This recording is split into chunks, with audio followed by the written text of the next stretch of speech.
Yun yung, kasi when I moved out, nung kailan ba, 2022, 2023, Oo.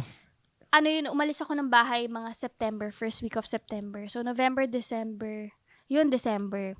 Wala, hindi ako mag-isa ako nun. Tapos nung New Year, mag-isa din ako. Buti na lang kondo ko, nasa penthouse ako. So, kita ko yung mga Buo, fireworks. oo. Yes.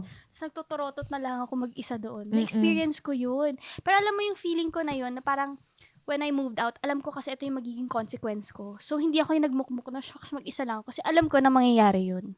So, parang in-enjoy ko na lang na nag-Christmas at New Year mag-isa. Yun talaga. Parang Galing, diba? ginawa mo na lang, ay, part 2 ng life Part ko. 2, oo. Parang part 2, naglayas ka, diba? Gusto ko Panindigan to, mo diba? to.